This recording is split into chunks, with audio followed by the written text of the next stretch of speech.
Hi everyone, எல்லாரும் எப்படி இருக்கீங்க? சந்தோஷமாக சமைச்சு என்னோட சமையல்லாம் பண்ணி பார்த்துருக்கீங்களா? இன்னைக்கு ரொம்ப ஒரு சிம்பிளான ஒரு பாயசம் தான் பண்ண போகிறோம். தேங்காய் பால் பாயசம், இங்கிலீஷில் வந்து கோகனட் டீ.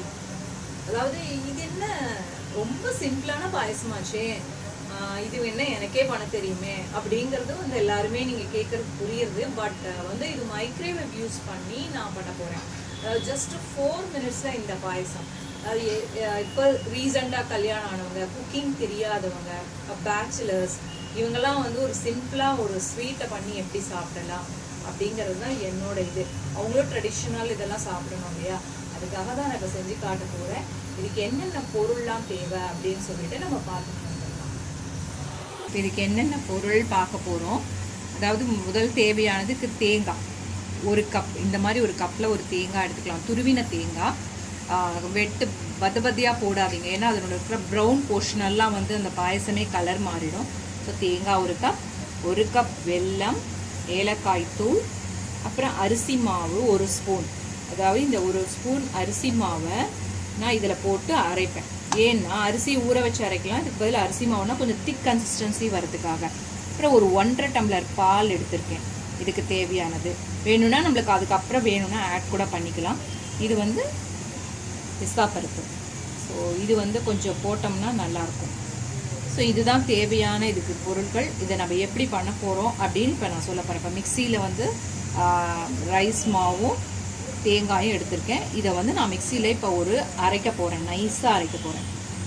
தேங்காயும் அரிசி மாவில் கொஞ்சம் தண்ணி ஊற்றிருக்கேன், அது கிரைண்ட் பண்ணுறதுக்காக. இதை நான் இப்போ அரைச்சிட்டு வரேன். அதுக்கப்புறம் எப்படி இருக்குது இந்த கன்சிஸ்டன்சி நம்ம பார்க்கலாம்.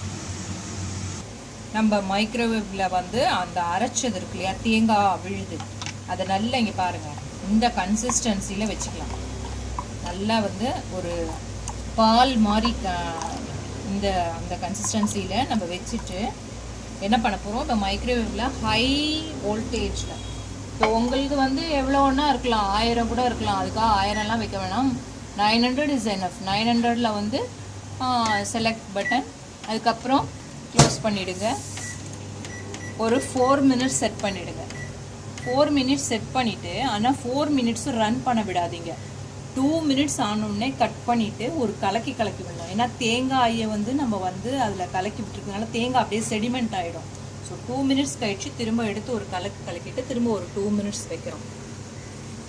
4 மினிட்ஸ் செட் பண்ணோம், 2 மினிட்ஸ் ஆகிடுச்சு. இப்போ நான் ஆஃப் பண்ணுறேன். நான் கலக்கி விட்டுட்டு அதுக்கப்புறமா திரும்ப ஒரு 2 மினிட்ஸ் வைக்க போகிறோம். இப்பயே பார்த்தீங்கன்னா இது பார்த்தீங்களா எப்படி ஒரு மாதிரி அந்த திக்காயிடுச்சு.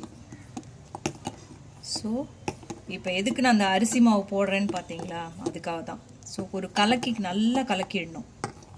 திரும்ப அப்படியே கண்டினியூ ஸ்டார்ட் மட்டும் பண்ணி விட்டிங்கன்னா 2 மினிட்ஸ் ஓடிட்டுருக்கும். நம்ம 4 மினிட்ஸ் இது வந்து டோட்டலாகவே கம்ப்ளீட் ஆகிடுச்சு. பீப் சவுண்ட் வந்துடுது. எடுத்து வைக்கிறோம். இதில் இருந்து நம்ம இப்போது ஜாக்ரி ஆட் பண்ண போகிறோம். அதாவது வெல்லம்.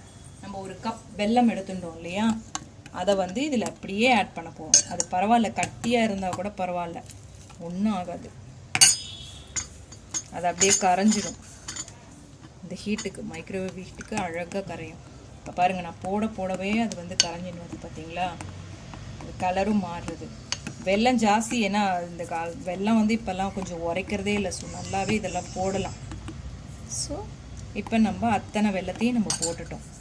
வெல்லம் ஜாஸ்தியாக இருந்தால் நம்ம கொஞ்சம் பால் அப்புறம் ஆட் பண்ண போகிறோம்ல, அதை ஆட் பண்ணிக்கலாம். இப்போ பாருங்கள், எல்லாமே ஒரே செகண்டில் எல்லாம் கட்டியாக தான் நான் போட்டேன், எல்லாமே கரைஞ்சி வந்துடுத்து. ஸோ இப்போ என்ன பண்ணுறோம், இப்போ கலக்கியாச்சு. அகெயின் வந்து இது எடுத்து திரும்ப மைக்ரோவேவில் வச்சு எக்ஸாக்டாக 2 மினிட்ஸ், அதுக்கு மேலே வேண்டாம். ஸோ 2 மினிட்ஸ் நம்ம வந்து இது பண்ணியிருக்கோம். 2 மினிட்ஸ் நம்ம வெல்லம் போட்டு நம்ம செட் பண்ணது ரெடி ஆயிடுச்சு. 1 மினிட் ஸ்டாண்டிங் டைமும் விட்டுட்டேன். இப்போ பார்த்தீங்களா கன்சிஸ்டன்சி நல்லா திக்காக வந்திருக்கு. பாருங்க, மைசூர் பாகுக்கு அப்படி நம்ம கிளறும் போது ஒரு கொதி வரும் பாருங்க, அது மாதிரி வந்திருக்கு. ஸோ நம்ம இப்போ என்ன பண்ணணும், இதில் என்னென்னலாம் ஆட் பண்ண போகிறோம் அப்படிங்கிறத பார்க்க போகிறோம். கார்டமம் பவுடர் கொஞ்சமாக ஆட் பண்ணிக்கோங்க. எப்பயுமே பாலை வந்து நல்லா காய்ச்சிட்டு ஆற வச்சிடுங்க. அது மைக்ரோவேவ்லேயே வச்சு காட்டலாம் அந்த 1.5 டம்ளரை. பட் நான் இதில் காய்ச்சிருக்கேன். நல்லா ஆற வச்சுருங்க. ஆற வச்சுட்டு இதில் ஊற்றினீங்கன்னா கெட்டு திரிஞ்சு போகாமல் இருக்கும். இப்போ வந்து நான் கொஞ்சம் கொஞ்சமாக இதில் ஆட் பண்ணுறேன். கொஞ்சம் கொஞ்சமாக தான் ஆட் பண்ணணும். எப்பயுமே பாலை ஆட் பண்ணும்போது நல்லா ஆற வச்சு ஆட் பண்ணும்போது அப்படியே பண்ணிடலாம். பட் இருந்தாலும் இதுக்கு ரிஸ்க்கு. இப்போ நம்ம சுவாமிக்கு நெய்வேத்தியம் பண்ணுற பாயசம் ரெடி ஆகிடுச்சு. இதில் நம்ம வந்து சாரப்பருப்பு இருக்குது சொன்னேன் இல்லையா, இந்த சாரப்பருப்பை அப்படியே தூவிடலாம். ஈவன் நெய்யில் கூட வறுக்க வேணாம். சாரப்பருப்பெல்லாம் பச்சையாக கூட போட்டாலுமே அந்த க்ரன்ச்சி ஃபீல் இருந்ததுன்னா போதும், அங்கங்கே கடிப்படுற மாதிரி. இவ்வளோதாங்க. ஜஸ்ட் ஒரு 6 மினிட்ஸில் தேங்காய் பால் பாயசம் ரெடி. ஸோ நம்ம பாயசம் ரெடி, தேங்காய் பால் பாயசம். இதை வந்து சுவாமிக்கு இப்போ நெய்வேத்தியம் பண்ணுறதுக்கு ரெடி ஆகிடுச்சு. இது சுவாமி கிட்ட வச்சிடலாம்.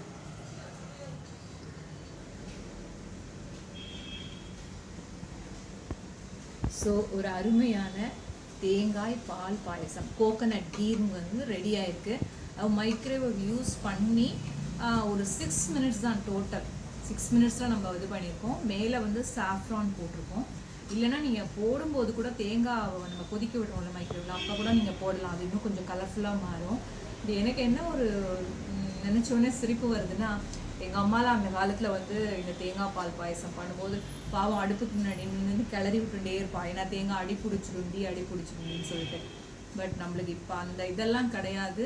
ஸோ ஜஸ்ட் 2 மினிட்ஸ் வைக்கிறோம். அப்புறம் அகைன் ஒரு 2 மினிட்ஸ், அப்புறம் 2 மினிட்ஸ், 6 மினிட்ஸில் நம்மளுக்கு ஒரு அருமையான பாயசம் கிடச்சி. நம்ம ரொம்ப கிளறியும் விட போகிறதில்ல, நம்ம அது பக்கத்துலேயும் நிற்க போகிறதில்ல, அடுப்பு பக்கத்துலேயும். ஸோ இது வந்து ஒரு நிச்சயமாக பேச்சுலர்ஸ்க்கு அண்ட் யங் மேரிட் கப்பிள் அவங்களுக்கு வந்து செஞ்சு பார்க்கறதுக்கு வந்து ஈஸியாக இருக்கும் அப்படின்னு நினைக்கிறேன். ஸோ நீங்களும் டேஸ்ட் பண்ணிவிட்டு எப்படி இருக்குன்னு கமெண்ட்ஸையும் எனக்கு ஷேர் பண்ணுங்கள். Thank you so much. வேறொரு நிகழ்ச்சியில்